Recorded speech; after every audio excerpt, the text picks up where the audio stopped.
So hi, welcome to my podcast. I'm Shane, I'm and Glory. we're here with. Hayden. And I am Patty from If Not For Me. And we're some questions say about the upcoming album, Everything You Wanted. So congrats on that, by the way. How do you guys feel about the response, the announcement so far? We're honestly really stoked, especially with this last single. Like everybody was so excited, like about the album announcement, and like we just announced a tour. Everybody's stoked about that, and it's just I don't know, it's really cool to see. Hell yeah! The did not get to listen to the full record, unfortunately, Mhm. but the singles thus far have been incredible. I'm very excited for the Yes. album. Yes. Thank you. Hell yeah! Hell yeah. So, is there any meaning behind the album title or cover art? Yeah, the whole record is kind of about like I kind of spent a few years of my life not too long ago just kind of ruining things for myself and having to learn a lot and grow a lot and stuff like that. And so the whole record is basically about just kind of learning who you are through failure and screwing up your interpersonal relationships and stuff like that. And so like the title Everything You Wanted kind of comes from that as my journey to find out what I want and who I am and all that kind of stuff. And it also has like a bit of a sarcastic implication, like, Hmm. oh, like I hope you got everything you wanted kind of thing. Mhm. Yeah. And yeah, the artwork itself is it I kind of wanted to represent, like fragility and stuff like that, how easily things can fall apart. So that's why we went with like that glass flower, which was like the guy who did it, his name's Justin House. We're super stoked with how it came out. And it was like pretty much exactly how I envisioned it. So we're stoked about that. Hell yeah! Fits Hell in yeah. well with the meaning of the title. Yeah, Um, definitely. so can you guys tell us a little bit about your writing process for the album? Yeah, this one was a little bit different for us. Up until this point, we basically wrote everything 100% ourselves. But for this one, we wanted to collaborate with other writers that we look up to, and kind of experiment with people that we don't necessarily look up to, but want to, try to, I don't know, collaborate more and stuff. So we get that if not for me vibe with a little bit of, I don't know, like a different taste, I guess. Hmm. So we co-wrote a song with Ricky Armelino from Ice Nine Kills and Nice. Hawk, formerly This or the Apocalypse, Mhm. Hmm. and we wrote one with Kurt Martin, who did really a lot of stuff. Attila, Catch Your Breath, Mhm. a lot of cool stuff, and then a couple songs we did with John Eberhard. He does a lot of writing for I Prevail, Sleeping with Sirens, like stuff like that. And we just again for this one we wanted to collaborate and see if we can like get a little bit of diversity throughout the album. And I think we did accomplish that pretty well. Gotcha. Was there any sort of like anxiety or nervousness bringing in outside writers into the fold since everything up until this point was just you guys? A little bit for sure. I mean, it's kind of nerve-wracking to work with new people, because you never know how they work. And again, we are used to doing everything ourselves, so we're confident with our ability, I guess, but are open to other people, and we don't know if other people want to like try to take over the project kind of thing Hmm. and do everything themselves. But luckily, everyone that we worked with was really, it was really cool. We had good experiences with everyone all around. But I mean, realistically, if we didn't like the way that one of the songs would have went, then we would have just not used it. Fair enough. Yeah. So Exactly. Did you guys go into this album writing process wanting to collaborate with people, or was it everybody, the whole team, saying, "Why don't you go write with people this time around"? We definitely wanted collaborations on this one to yeah. because like to us, we don't we're not like crazy big on like, oh, we need this kind of sound. Like Mhm. we're super into just writing songs that we like. And so like if it comes out super heavy, that's cool. If it doesn't come out super heavy, that's cool too. Like we just want the song to be good and we wanted as much influence on us as we could to come up with the best things possible. And it's funny when you put yourself out there to like songwriters that you look up to because you're like, oh, what if my ideas are terrible and like Yeah. and none of this is if this is good, but like I don't know, just having other people's input on it was really good to us because I think we outdid ourselves in the writing with everything else that we've done before. Yeah. I think we're all pretty much on the same page within the band and saying that we're really stoked about how everything went and the writing process. That's good to hear. Hell yeah. Hell yeah. So what song off this album took longest to write, and which one is each of your own personal favorite? Hmm. Maybe Blameless? Yeah, honestly, Blameless probably took the longest, which is one of my favorites now. I was personally kind of unhappy with the song for a little bit. And Patrick wanted to put it out as a single, and I was like, "What? What do you Yeah, I had mean?" to fight for that song. Yeah, but then, we came back, and this is my studio here that we're in currently. So after we wrote with John, we wrote that one, and we came home, and then we were recording vocals and guitars and everything, and we just spent a couple more days just trying to I don't know, refine everything, the vocals, make sure that was all perfect, and the instrumentation.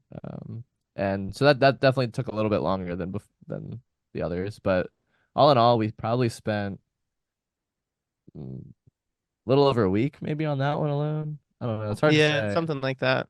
Yeah. Yeah. But which probably doesn't sound like a long time and to some people, I don't know, but sometimes we write a song in a day and it, does really well. Sometimes we have to work for a while. So, Yeah. Mhm. Yeah, my favorite would probably either be that one, Blameless, or maybe Feel Me Now. I don't know. yeah. It's really hard. I think about this a lot, honestly, because we get asked this a Yeah. lot, and I'm like, and I feel like my answer changes every time. Mhm. But yeah, it's probably one of those two. But I really like Everything You Wanted to. I don't know. Yeah. It's really hard. We also tried really hard to make it so on this album we had to like I don't know. We wanted it to be a really hard decision on what songs made it as singles and what songs didn't. And I am really happy. I think there's maybe one that I wouldn't be okay with putting out as a single, but even then, like I would put it out. Yeah. So, but realistically, if I had to make the business decision, there's probably only one that wouldn't make the single. Actually, I just remembered one that's going to be coming out with the album. It's called Tragedy. That one might be my favorite. Yeah. I don't know. It's so hard. That's a good question, though. What about Blameless, Patty, had you like pushing for that to be a single? Because obviously Hayden said he didn't see it from the get-go, and it seems like you did. Yeah, with that one at first, because we had just put out, what did we put out? We put out Feel Me Now, before that one. That was the one that came out before Blameless. And that one's a bit softer. And I was like, I want something heavier. No, we put out Feel Me Now, then Demons. No, it was Demons and Feel Me Now. Okay, never mind. Shit. But I was like, You got me. I was like, I want something heavier next because, Demons definitely has heavier sections and Feel Me Now is pretty much all soft. So I want something heavier next. And the other one that I was just talking about, Tragedy, was the one that was going to come out next originally. And I just kind of thought the song structure was a little bit too similar to Demons, and I really wanted to give people something that they haven't heard from us yet.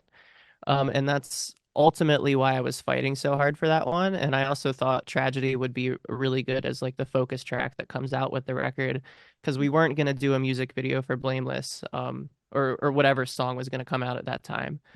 So I was like, I want to save this one for later and just give them something that they haven't heard yet. Fair enough. Makes sense. So how'd the track list for the album come about? Did you guys write the opener be the opener, closer be a closer? Did you shuffle around and see what fits? What was that process like? We're really bad at that, honestly. Yeah, we honestly put no thought into that at all when we were writing the songs. And then it was more or less just kind of piecing it together, like what flows the best and like what, because we didn't want to front load the album with nothing but heavy stuff and like everything soft on the back and stuff like that. So like we wanted to really mix it up and give the listener like I don't know, a cohesive experience, I guess. But yeah, honestly, we put very little thought into like that as the writing was happening. It was all afterwards. Yeah. Sometimes like on the last record that we did, we were like, I don't know, I feel like at least the song that became the opener track on the album, we kind of like felt that as we were writing it. This one did not. None of that at all happened. Fair enough. So would you guys be able to tell us where your headspace is at while you're creating this record? I think that's a Patty question. Of course you do. My headspace is right here, right around where. For me, a lot of this record came from a place of hindsight and learning over the past several years of my life. So some of the songs were written in, like from a grief perspective of, it sounds dramatic, but more so like mourning some of the past couple of years of my life and some of the stupid shit I've done and all that kind of stuff, the things I've ruined for myself and others. So a lot of it kind of came from that perspective of grief and it's like anger at myself and others, and sadness and stuff like that. So a lot of the songs just kind of, I don't know, I was feeling some type of way, and pretty much all of the songs came out reflecting like how I was feeling about the last several years, which wasn't really an intentional decision. But I don't know, that's just kind of where my head was at when I was writing it, and it was hard for me to not write about other stuff or write about other stuff, Yeah. I guess. Yeah. Just because I don't know, it was just so, I don't know. I was going through a lot of stuff and trying to get over a lot of stuff, and that's kind of where it took me. It's at the forefront of your mind while you were writing. Yeah, absolutely. Yeah. And there's a couple songs on the record, like Tragedy, the one liner you keep talking about, is an example of like every record we do, I try to do at least one or two songs that like isn't necessarily about me, because a lot of the things I write about are just, personal experience, obviously. But yeah, that's one of the only ones that I like really kind of wanted to force myself to think outside of my headspace a little bit and just focus on the bigger picture of what was happening around me. But yeah, like a lot of this record is just, me internalizing things that were happening in my life. You mentioned like with every album that you write, you try to have one or two songs that are like outside of everything else that you've been writing, outside experiences, what have you. What songs are easier for you to write? The ones that are like what the bulk of the record's about, those internal thoughts, or the outside experience songs that you're writing to change Honestly, things it's up? very hit or miss. Sometimes it's the most obvious ones are the ones that I don't think about at all when I'm writing. So like sometimes, for example, I'll just sit down and I'll hear, the instrumental or whatever we're working on, and I'll hear some of the melodies that we hum out, and something will just click in me, and then I'll just, just throw out the words, and like this is the song, and like it just comes so easily like that. Mhm. And ironically, the one song that isn't about, everything that I was dealing with at the time was probably the easiest song from this record for me to write. Tragedy. Yeah. Okay. And it's Out of funny curiosity. because, yeah, it's funny because like I don't know why. And because, it wasn't anything that was in my mind at the time. It was just we had the instrumental and we started humming out melodies, and I was listening to it, and it just, kind of fell out of me and ended up being really cool. So I don't know. It's a tough question. It's very hit or miss. Fair enough. So how do you guys recommend your fans to listen to this album for the first time? Should you do it in the car with friends, in the dark with headphones on? Is it a workout album, party album? What do you guys personally recommend? We've not gotten that question before. That is a good. good question. Yeah, I appreciate that. Hey. Honestly, like I would have to say the cliche answer, just like listening and to it in the car. I'm gonna be biased and say with friends, because I like people to hear our music. But and I mean, I think it's more fun to listen with other people too. Yeah. Yeah, I'd say either I want this to be an album that people pay attention to, like every aspect of it, not only lyrically but musically, the mix and stuff like that. So whatever you do, listen to it on good speakers, Yeah. because I'm biased, but this record sounds fantastic. So listen on like really good speakers, because it's gonna punch you in the gut. And just really pay attention and try to get something out of it, because I mean that's ultimately what I wanted with writing this record. Yeah. Yeah, hell yeah. Sure. Hell yeah. So this one should be super, super quick off the top of your heads. I want you guys to describe this album for new listeners in 3 words. 3 words each, 6 total, no more, no less. Ooh. Catchy, Mhm. heavy, Mm-hmm. memorable. I don't know. Ooh. That's good. Okay. Took one of mine. Damn. I'm gonna say well, you took 2 of mine actually. I'm gonna say Damn. emotional, melodic, and This is the hardest one. You said it was going to be an easy one. yeah. We just said it was supposed to be quick. Yeah, I We said it didn't was say it supposed was to be easy. quick. Oh, okay. Yeah, Hey, yeah. that's fair. Hopefully fresh. Yeah. Ooh. All right. That's a good one. Yeah, that's good. Fresh. I was trying to think of the best word to use for that, but I'm gonna go with fresh. Fresh. I think that's fair. We do genuinely believe that like there's not a single song on this record that sounds like another song on this record. Mhm. And so I don't know, we're just hoping that it's something that people vibe with. Mhm. Oh yeah. I personally feel like, I know this is a little off topic, but I personally feel like there's not a lot of good, I don't want to say good, but like the metalcore that's current, I don't think there's a lot of catchy metalcore around, and we try to bring that to the table. Mhm. Catchy, yeah, really. Fair what I enough. guess. That's Definitely. definitely a hot take. I wouldn't necessarily say that there's no catchy metalcore, but Not no. fresh. Yeah, But unique. yeah, like Yeah. everything is definitely kind of falling in like the octane core. You know, Mhm. that's Right. big right now. All the same Everything kind formula. of sounds the same. I just Yeah. got a new car, so I've been listening to Octane a lot because it came with the car Yep. series for 3 Nice. months, and I'm just like Mhm. every fucking song on here sounds the same, except when they play old stuff. What I have a question for you. What's your I don't know, what kind of music do you like? What kind of bands and stuff when you say that?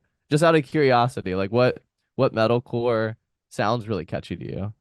I'm because I want more Ooh. stuff to listen All right, to. Shane. I don't know. I mean, I I gravitate more towards like I obviously love the modern stuff. I love all the bands that are popping off right now, but what I gravitate towards is like 2010s metalcore, scenecore, the electronic shit. Like something about that just scratches my brain, Yeah. and I feel that. Me too. I Yeah. wish that more bands sounded like we're putting a modern twist on what Esk Alexandria was doing in 2011. Yeah, I feel that for Yeah. sure. I respect the hell out of that answer. But like outside of that, I mean, my favorite band's Korn. I'm wearing a Limp Bizkit hoodie, so I'm all Yeah. over the map Sick. in Yeah. terms of metal. But in terms of core, that's what I gravitate towards. Yeah, that's fair. Oh yeah. So in that same train of thought, is there a certain feeling or emotion you want listeners to have while going through the album? I just kind of want it to be relatable because I feel like a lot of the situations that I wrote about are super relatable and they were situations that had a big impact on me. So like I just want somebody to be able to hear it and hopefully get something meaningful out of it. Because I've been that I'm sure everybody's been that listener at some point where they hear a song and it just hits them just where it needs to hit them. And they don't even know that that's what they needed to hear at the time. And it just kind of happens. And that's kind of what I want. I just want whoever is dealing with anything that I talk about on this record to be able to hear it and be like, wow, like I feel heard and seen. And that's honestly the most important thing to me about it. Hell yeah, I love that. Fucking love that. Oh yeah. So are you guys able to touch on any particularly challenging or standout moments from the creation of this record, positive or negative? I mean, we really had a good experience writing everything, honestly. So I just by saying one instance, I'm not taking away from the rest of the songs and the rest of the, team that we wrote this with. But I think we feel especially close and have an especially good time writing with John, from John Eberhard. Mhm. I don't know. We wrote Demons with him. Here, I'll start back a little farther. So we wrote Everything You Wanted with Carson Slovak and Grant McFarland from Atrium Audio, which is who we did the whole last record with, recording wise. And then we wrote with Ricky Armelino for Feel Me Now. And then we wrote with John for Demons. Sorry. That's okay. And we wrote those three songs before we started even thinking about putting songs out, and we shopped labels and stuff, and then we eventually landed with In Vogue, which then turned into Thriller. But I don't know, we just had such a good time writing with John that we came back for like 5 more songs. I don't know.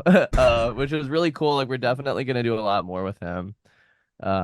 And we just vibe really well with him, and Nick Matskaus is the person who mixed everything. He also tracked that song. And that team, those two together, just really, I don't know, we felt really good with and had a lot of fun with, and it didn't feel like a chore writing songs. That's good. Mhm. I mean, it seems like to me you guys like found the extension of your band like in this process with that Oh. Yeah. duo. Honestly, yeah, Yeah. because they have pretty much everybody we worked with for this record has a lot of the ideas that like we hear in our heads, but I wouldn't say don't know how to execute, but like wouldn't generally execute on our own. So it's kind of cool to be able to go in and write with different people that know exactly what we want without us even knowing that we want it yet. Yeah, and kind of take it to the next level. Yeah. But Absolutely. But to piggyback off that question for me as like the singer and like the songwriter or the lyric writer and all that kind of stuff, it's honestly like the most challenging thing for me is, going in and doing these writing sessions kind of on the spot because it's just honestly really scary to have to go in there with absolutely nothing, and just have to, come up with words on the spot that hopefully mean something. And I don't know, it's just a lot of pressure, I guess. It's a good kind of pressure. It's like, but I'd be lying if I said like I wasn't anxious the whole time that we're like, in the studio doing these sessions. But yeah, that for me, that's by far the most challenging part of it.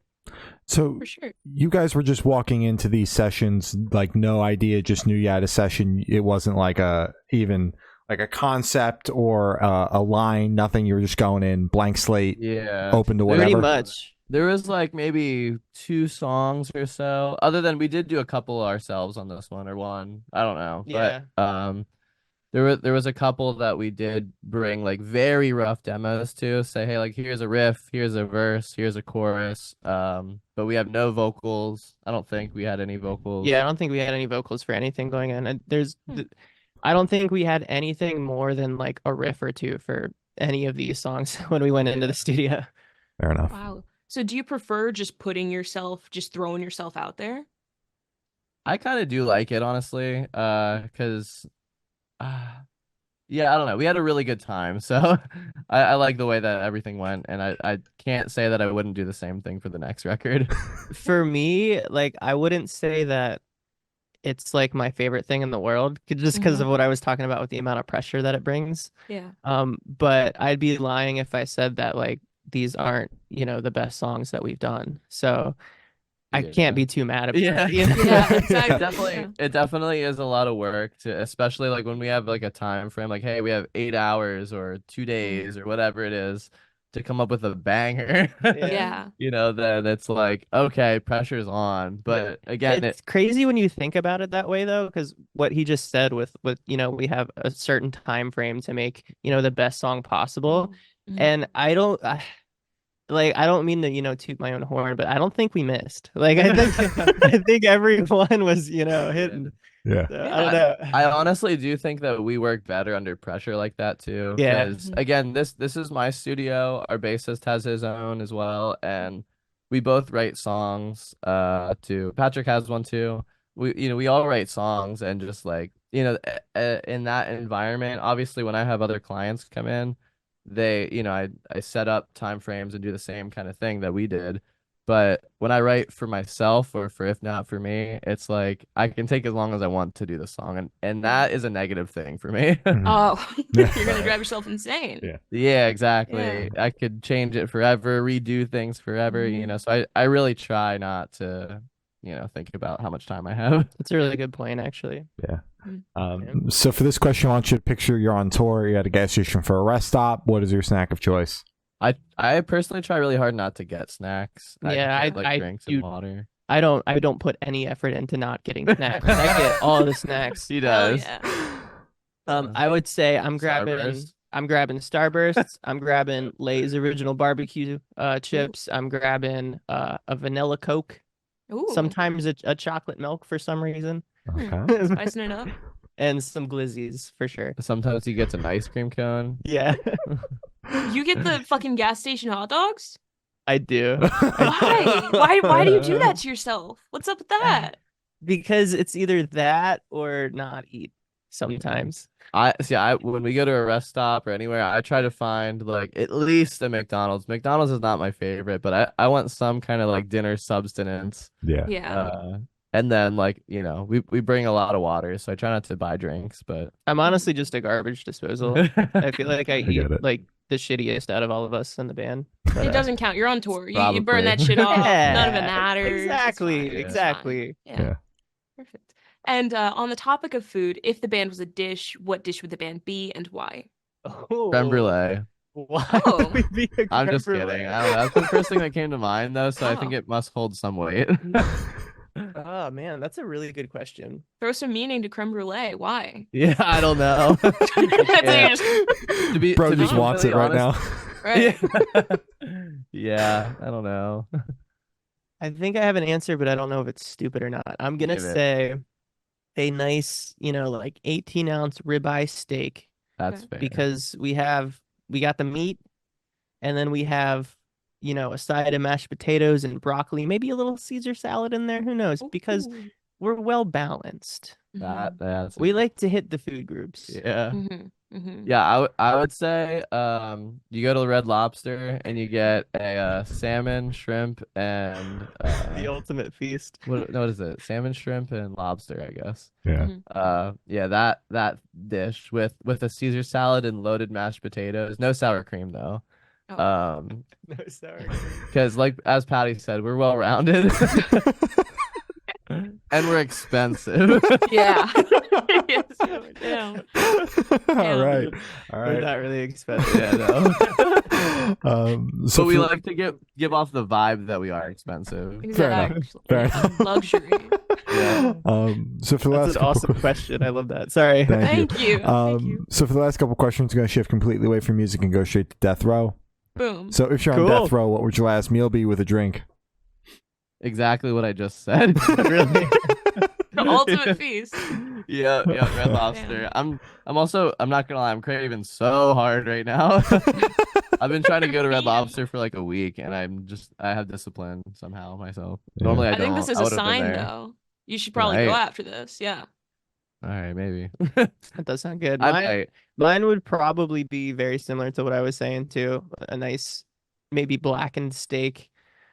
Maybe a half rack of ribs too. Who knows? I don't know. Alright. With some mashed potatoes, some broccoli, and to drink, I might go like a root beer float. I don't know. For your last Ooh. For my last meal. meal. You want a Yeah. root beer float. I want a root beer float. All right. 'Cause I don't drink alcohol, so like it wouldn't make sense to pair it with a wine for me, even though that's Yeah. what most people would probably pair it with.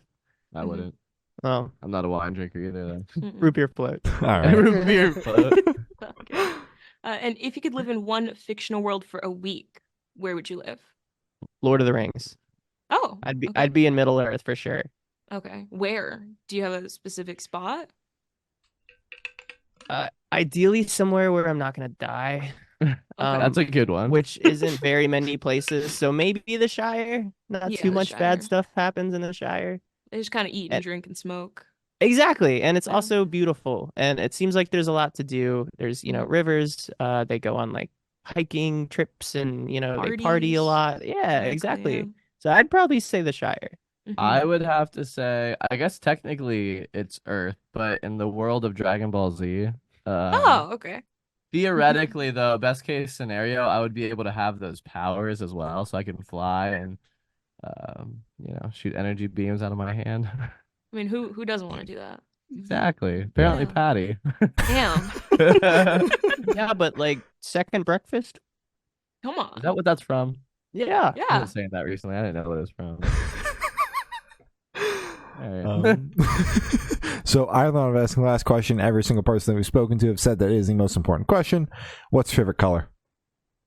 Black. Yeah, black. My favorite color that's actually a color though, I'm gonna say purple. Thank you. Yeah. My Purple. actual favorite, like not my actual favorite, but my favorite actual color is blue. Thank you. Could have guessed by the room color. Yeah. Yeah. And I could have guessed black's your actual favorite color based on how both of you were dressed. But Yeah. Yeah. And the rest of the room. There's black and blue. yeah. Black colors. So as I said, that's all the questions we have today. Is there anything that you guys would like to plug? Yeah, we everything you wanted, the full record will drop on March 29th, and pre-orders are up for that now. We're also running a giveaway contest at, all the links in our bio where you can win a bunch of free stuff for that album. And we're gonna be on tour for a few weeks promoting that. So be on the lookout for those dates, and that's Yep. probably about it, right? Follow us on Facebook, Instagram, TikTok, all that stuff, or hit us at our website at ifnotformeband.com, and that'll have all our tour dates and all that stuff. Hell yeah. Oh, All right. yeah. Well, thank you for now. This guy's been Hayden and Patty from If Not For Me, and we have been the Good Noise Podcast.